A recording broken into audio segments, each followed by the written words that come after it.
ललित अग्रवाल जी, पुनीता अग्रवाल जी। गुरुदेव, आपके चरणों में कोटि कोटि प्रणाम।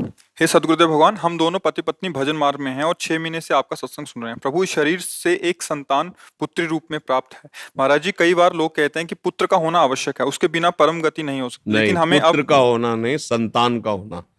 गृहस्थी में संतान को होना आवश्यक है, क्योंकि मान लो अगर वो पुत्री ना होती किसी के, तो तुम्हारी पत्नी कैसे बनती आके? तुमने किसी की पुत्री का पाणी ग्रहण किया तो तुम्हारी पुत्री हुई, किसी को पाणी ग्रहण कर दो। अब भगवान वो पुत्र रूप भेजते हैं या पुत्री रूप भेजते हैं, संतान भेजते हैं, ठीक। और जब संतान नहीं भेजते हैं तो हम जगत के बाप को संतान बना लेते हैं। बैठा लो गोपाल जी को, आओ तुम। वही प्रश्न है हमारे जी का। हाँ, जगत के गोपाल जी, जगत के मालिक है ना, गोपाल जी को बैठा लाओ, क्योंकि कहते हो तुम जिस भाव से भजोगे मैं आ जाऊंगा, तो आओ तुम ही। जब पुत्र नहीं दिया, संतान नहीं दी, और हम गृहस्थी में है, तो हम तुम्हें पुत्र मानते हैं आज से और दुलार करते हैं। तो ये यथामाम प्रपद्यन्ते तास्तथैव भजाम्यहम्, भगवान के वचन है कि जो मुझे जैसे बसता है मैं उसको वैसे ही प्यार देता हूं। तो जगत के पिता है यद्यपि, जब उन्हें पुत्र भाव से देखोगे तो वो बात बन गई। अब वो तुम्हारा भार संभाल लेंगे, पुत्र क्या संभाल पाएगा, जगत पिता संभाल लेंगे। महाराज जी कहते हैं कि अपराध बोध होता है कि हम इतने आदम है और उनको अपना पुत्र मानेंगे तो। नहीं, ये भाव में नहीं होता। जब हमारे भाव में आ गया कि हमारे पुत्र है तो अपराध वो थोड़ी, जब सखा भाव हो जाता है थोड़ी तक अपराध हो गया। और अगर वो नहीं करते हैं तो दबका देते हैं सखाजन, जाकर नहीं आज से तुझे खेल से निकालते हैं हम।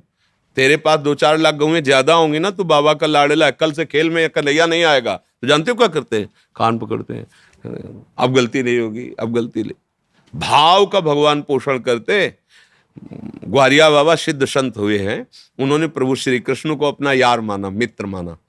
अब बहुत समय हो गया, साक्षात्कार हुआ नहीं, भाव में रहते थे, बड़े महामहिम थे।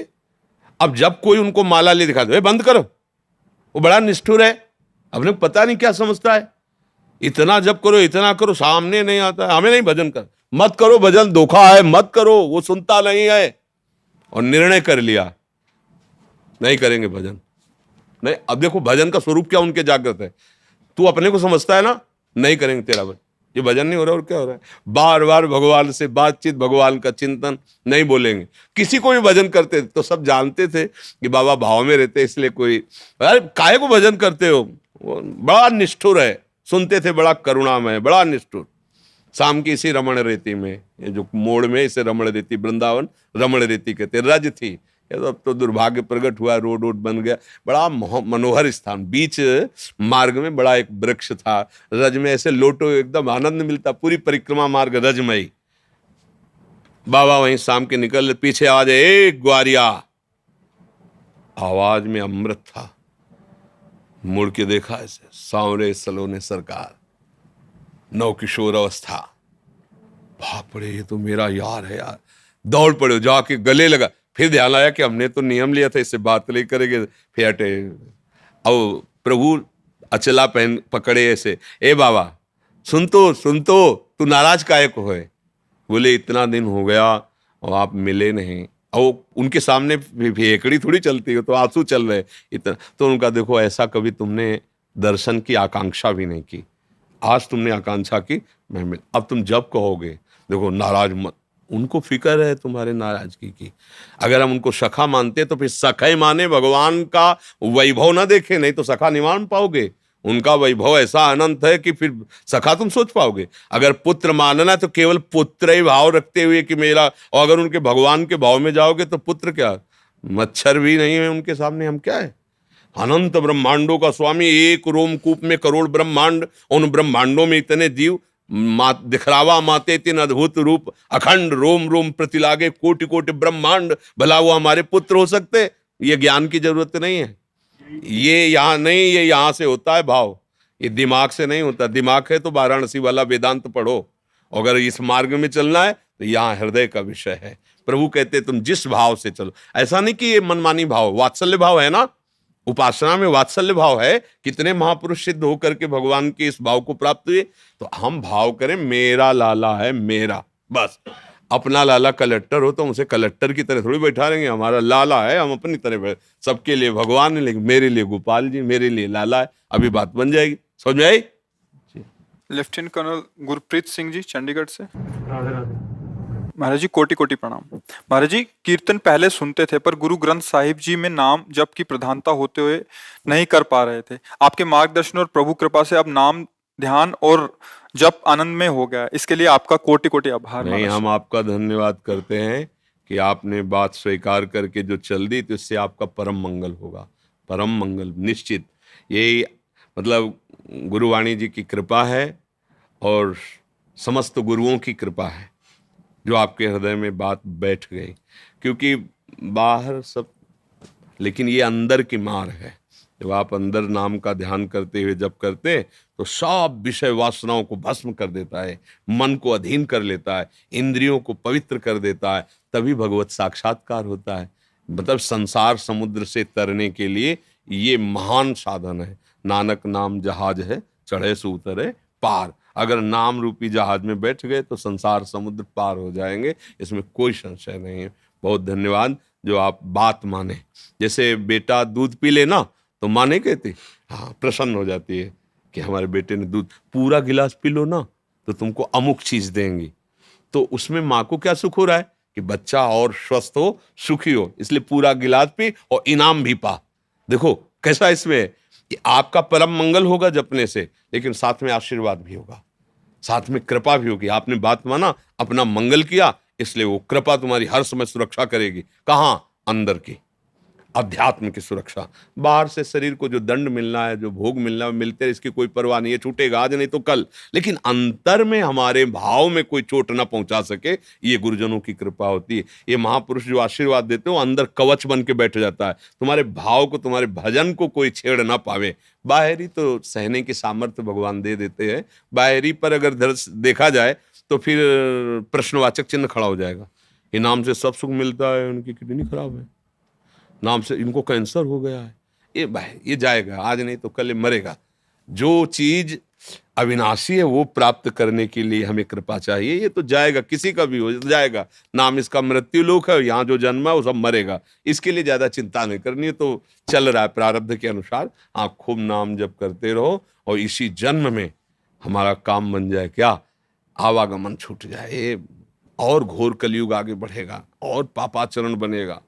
नाम न सुनाई देगा न सुना सकते हो, आगे आएगा, देखना समय ऐसा आएगा कि मतलब भगवत जैसे चर्चा हो रही ना, बंदी बना लिए जाओगे, सुनने वाले और सुनाने वाले दोनों को दंड मिलेगा। आगे देख लेना, समय आएगा, धीरे धीरे ऐसा आएगा आप भगवान के विषय में बोल नहीं सकते। समय आएगा, समय का ऐसा जैसे जैसे कलिकाल तभी तो बढ़ेगा। धर्म सुनाई नहीं, काना काल से कोई धर्मात्मा पुरुष तुम्हें धर्म की बात नहीं सुना पाएगा।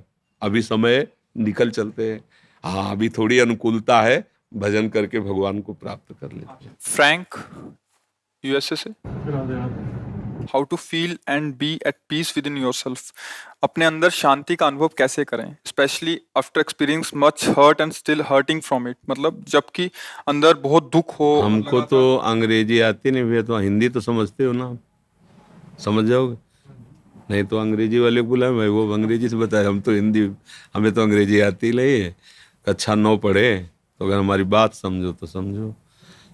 शांति कहीं बाहर से नहीं आती है, स्वरूप ही आपका शांत है। देह ये बाहरी है, इंद्रियां ये अलग है, मन एक अलग वस्तु है। जो आपका स्वरूप है वो निर्विकार सच्चिदानंद में है। उसको भूल करके, शरीर को मैं मान करके, भोगों में सुख और शांति खोजने वाला कभी सुख और शांति को न प्राप्त कर पाया है, न प्राप्त कर रहा है और न प्राप्त कर पाएगा कोई भी। एक उदाहरण हमें दीजिएगा। जो अपने अध्यात्म स्वरूप से विस्मृत होकर देहाभिमान में भोगों में विचर रहा है, वो चाहे देवराज इंद्र हो या चक्रवर्ती सम्राट हो या कोई भी हो, अशांति शब्द से जिसका परिचय हुआ है वो भगवान श्री कृष्ण जो बता रहे हैं। श्रद्धावान लभते ज्ञानम तत्परः संयतेन्द्रियः ज्ञानम लब्ध्वा पराम शांति मच्रेणादि गच्छति। जो श्रद्धावान पुरुष संत समागम करके, शास्त्र स्वाध्याय करके ज्ञान प्राप्त किया, क्या सत है और क्या असत है, फिर जब उसे जो ज्ञान प्राप्त हुआ, वो अपनी इंद्रियों से विषयों का त्याग किया। त्यागाच्छांतिरनंतरम, विषय भोग नहीं, विषयों का त्याग किया। जो ही विषय का त्याग किया, जितेंद्रिय हुआ कि उसे वास्तविक अपने स्वरूप का ज्ञान हुआ। अब ये दूसरा ज्ञान है। उसको अपने स्वरूप का बोध हुआ तो पराम शांति मचरेणादि गच्छति। कैसी स्थिति है? बोले ब्रह्म भूता प्रसन्नात्मा न शोचति न कांक्षति, अखंड आनंद, न कोई शोक है, न कोई सोच है, न कोई चाह है। ये है आखिरी शांति। अब विचार की शांति, असली स्वरूप शांति का ये। अब आपका प्रश्न है कि मैं दुखद स्थिति में जब हूं तब मैं कैसे शांति प्राप्त करूं? तो वो दुखद स्थिति आई कहां से है? आप हमें इसका उत्तर दे सकते हैं? महाराज जी, किसी ने इनको दुख पहुंचाया हो और वो बार बार दुख पहुंचाई जा रहा है, फिर उस कंडीशन में मतलब अपने आप को शांति प्रदान करना चाह रहे हैं अब कि क्या बताएं, जब तक अध्यात्म ज्ञान नहीं तो उत्तर देने में ये लगता है पता नहीं समझ पाए कि ना समझ पाए। बाहर से हमें कोई दुखी नहीं कर सकता। हमारी खेती है, हम जो बोते हैं वही हमें काटना होता है। पीछे हमने जो बोया वही हमें सामने को काटने को मिल रहा है। आप सब हमारे सामने बैठे हैं, आप मित्र हैं, आप शत्रु हैं, क्या हैं आप हमारे? आप विचार करके देखिए। आप हमारे प्रभु हैं हमारी भावना में, तो आप हमारे लिए प्रभु ही भाव से दिखाई दे रहे हैं। बिल्कुल आनंद है आपके दर्शन से, और ऐसा लग रहा है क्या अपने प्रभु को दे दूं जिससे सुखी हो जाए, क्या बोल दूं जिससे सुखी हो जाए। अब हम बाहर निकले, कोई गाली दे, अब हमारा क्या भाव होगा कहीं अहंकार होगा, अहंकार होगा। मेरे मालिक के स्वरूप में आकर मेरे अहंकार, विचार के द्वारा तत्काल दुख का नाश किया जा सकता है। और इस सृष्टि में कोई दुख हमें दे नहीं सकता।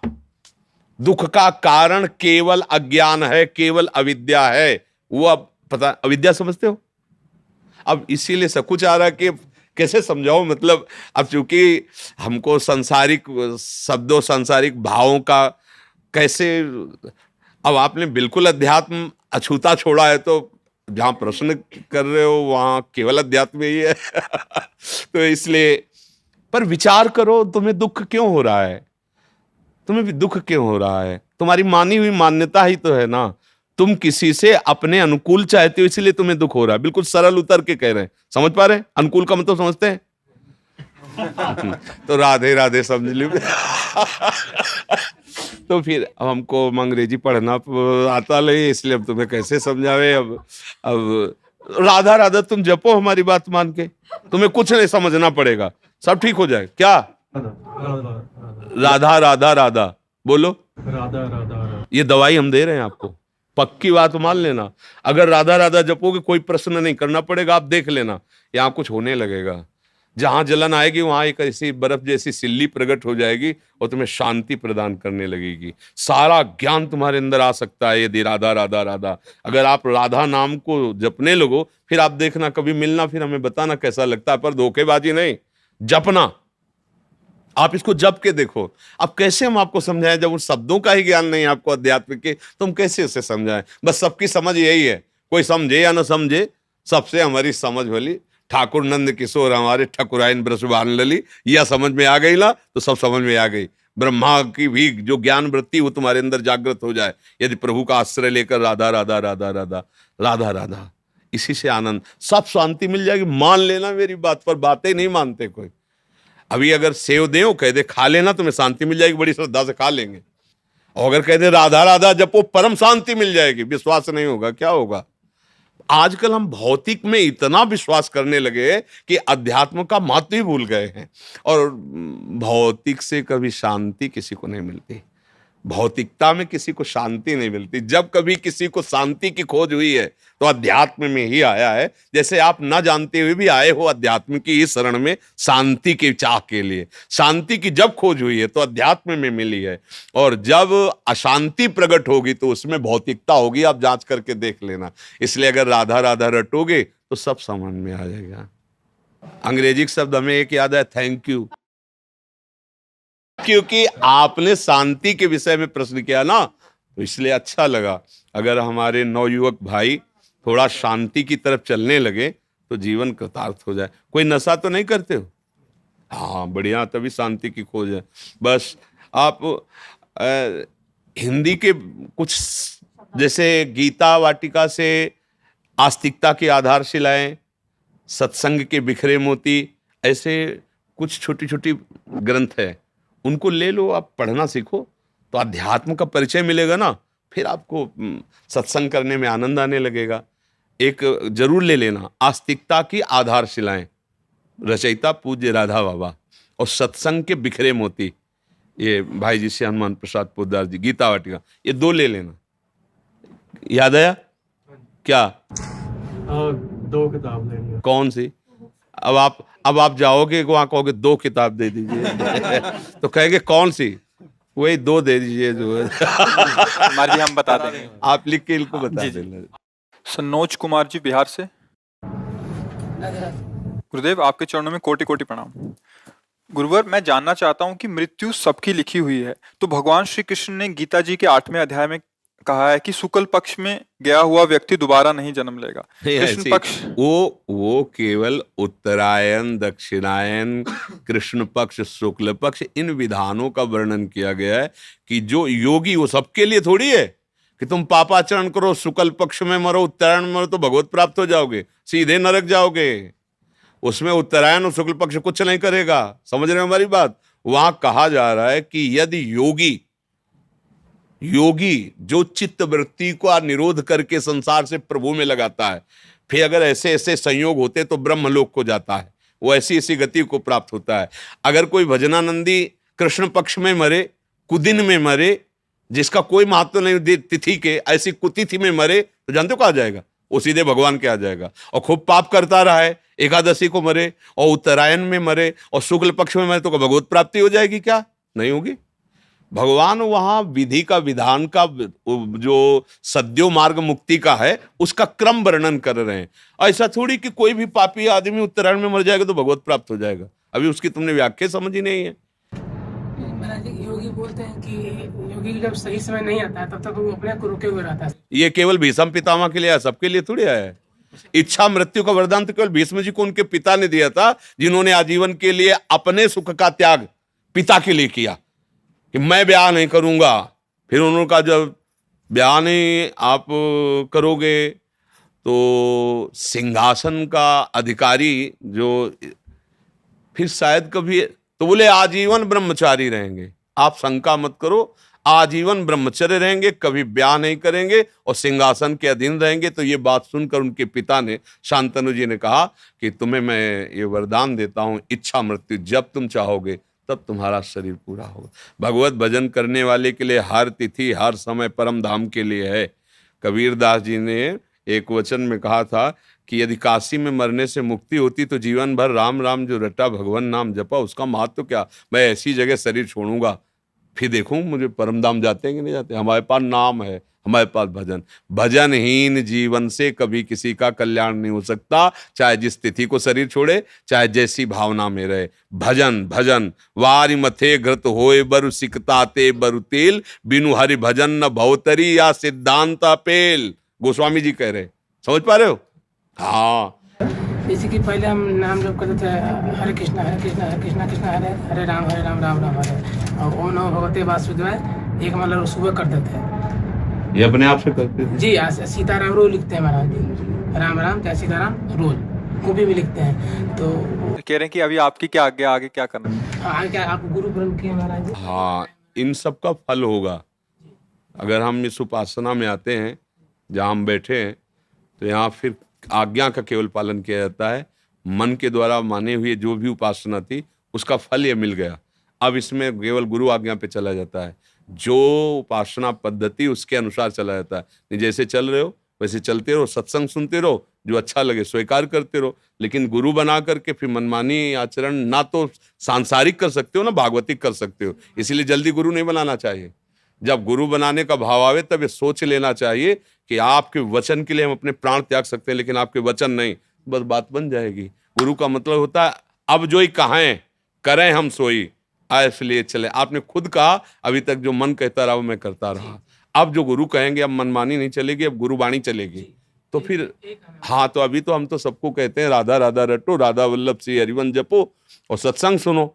और जब फिर आगे संस्कार श्री जी करवा देंगे शरणागति का, तो अपने आप आपको पता चल जाएगा मंत्र उपासना पद्धति। महाराज जी इसी की माला करो, राधा वल्लभ श्री हरिवंश राधा वल्लभ।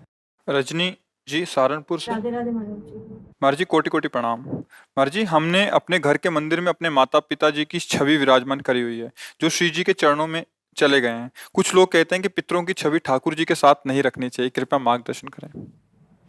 अगर आपकी भावना की हमारे ठाकुर जी हैं तो कोई परेशानी नहीं है।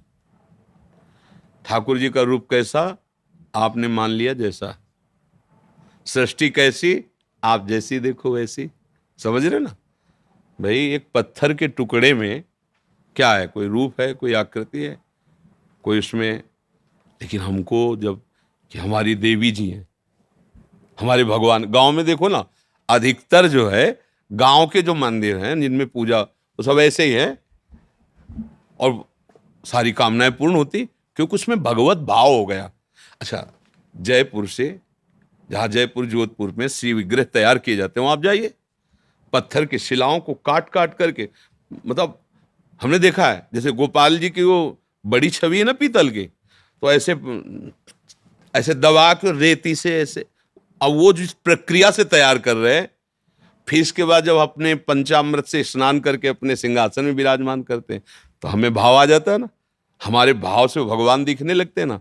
तो जब हम पाषाण के विग्रह में भगवत भाव कर सकते हैं तो उस रूप में भी भगवत भाव, अगर भगवत भाव कर रहे हैं तो कहीं कोई परेशानी नहीं है।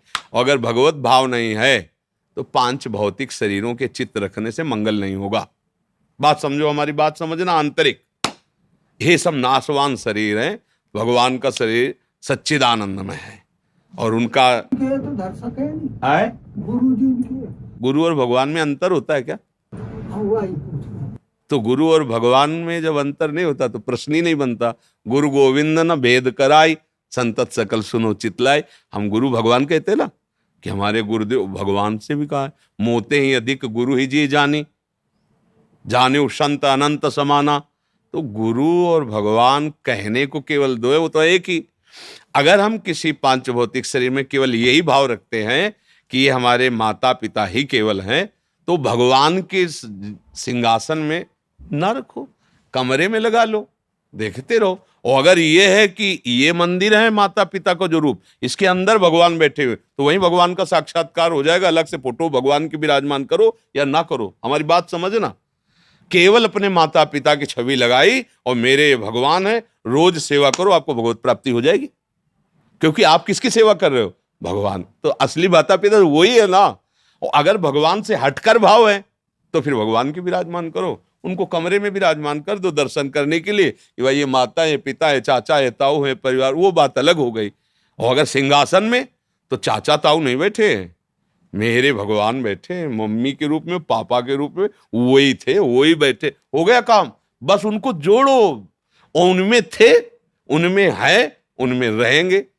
भाव करना है, भाव कर लिया तो पाषाण से भगवान प्रकट हो गए, खंबे से भगवान प्रकट हो गए, कुत्ते से भगवान प्रकट हो गए, भूत से भगवान प्रकट हो गए। तो माता पिता के चित्र से काहे नहीं प्रकट हो जाएंगे? काहो सो कहा जहां प्रभु नहीं वहां है, प्रकट हो जाए। पर बात समझना, हमारी आंतरिक बात समझ पाए। किसका प्रश्न था, आप समझ पाए? बस ठीक। महाराज जी आप दिल्ली में पूर्व नेता हैं और एक एकता मिशन है उसके अध्यक्ष हैं महाराज जी।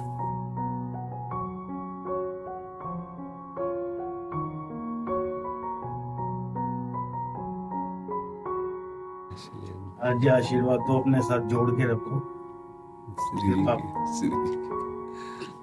हाँ।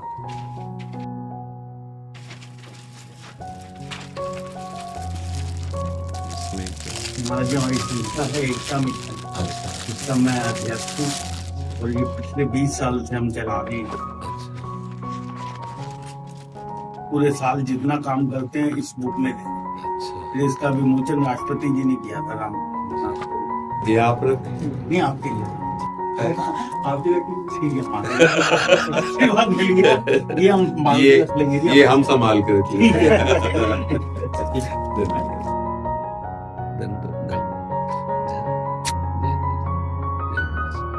जय जय श्याम, जय जय श्याम।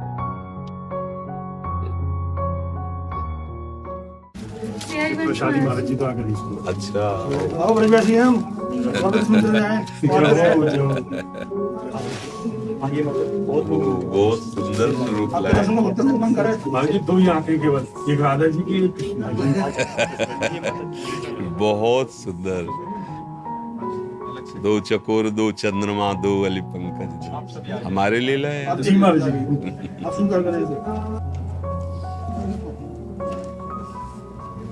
एक सेकंड का निवेदन था महाराज जी, राधा रानी का जन्म जो है कावल में हुआ कि बरसाने में, कंफ्यूजन हमेशा ब्रजवासियों को बहुत रहता है। नहीं, बात यह कि उस समय रावल के समीप से यमुना जी प्रवाहित होती थी। तो जब बाबा ने नियम लिया था, कीर्ति माता जी ने और वृषभानु बाबा ने, उनको आभास था कि कोई दिव्यता प्रकट होने वाली है। तो पुत्र तो थे ही, उनको था कि कोई लाली, तो यमुना जी की आराधना कर रहे थे। तो जिस दिन महारानी जी का प्रादुर्भाव, राधाष्टमी कहते ना, उस दिन की बात थी कि दोनों गए। तो जाते ही देखा कि एक बहुत दिव्य कांतिमय कमल है, उसमें तेज ही केवल दिखाई दे रहा है। और बाबा को आकर्षण हुआ, समीप गए तो उसको ऐसे गोद में उठाया। जब उठाया तो देखा कि ये तो बाल स्वरूप में लाडली जो, बस उनको लेके जो बरसाना है ना, वहां प्रकट हुई। वहां जो रावल है ना, समीप में यमुना जी है, प्रकट हुई। रावल मैंने कहा महल, तो प्रकट हुई वहीं। और बरसाना है जब आके गोद में, तो लाडली रूप, लाडली और लाल कभी गर्भ से नहीं प्रकट हुए हैं। जैसे बाबा के यहाँ लालजू या देवकी जी के यहाँ प्रकट तो बाहर से प्रकट हुए हैं। जैसे प्रभु चतुर्भुज रूप हुए कंस कारागार में, फिर जब प्रार्थना की तो लाल रूप हो गए। जैसे श्री कौशल्या जी के सामने चतुर्भुज रूप में प्रकट हुए। माता पुनि बोली सोमति डोली, तजो ताते रूपा की जैसी सुलीला, उसी से भगवान बाल रूप हो गए। यशोदा जी लगा कुछ हुआ है, पर किसी को पता नहीं चला क्या हुआ। सुबह पता चला लाला हुआ है। और दोनों लाला, एक जो निकुंज से आए हुए लालजू और एक जो वैभव स्वरूप सर्वरक्षक हरि विष्णु रूप, वो यहाँ आए। और वही यहाँ से जब बाहर गए तो चतुर्भुज रूप धारण कर लिए। वही हमारे नंद नंदन अब भी यही है, जुगल श्री श्यामा श्याम, समझ रहे। तो प्रकट हुई यमुना की धारा में, कमल के पुष्प पे, और वही बरसाने में गए। तो प्राकट्य स्थल तो रावल माना गया ना, और प्रादुर्भाव हुआ बरसाने में। प्रादुर्भाव में तो लाली के रूप में। तो ये बात, दोनों बातें इसलिए ऐसे कही। खड़े हुए महाराज जी, स्वास्थ्य श्री जी की कृपा। मैं महादेव का पुजारी हूँ। 10 साल से हम चिंतरण महादेव है, जहाँ यशोदा मैया लाला को लेके गई थी, और मेरा बेटा भी महाशिवरात्रि को पैदा हुआ है। जी जी जी जी, सब बढ़िया।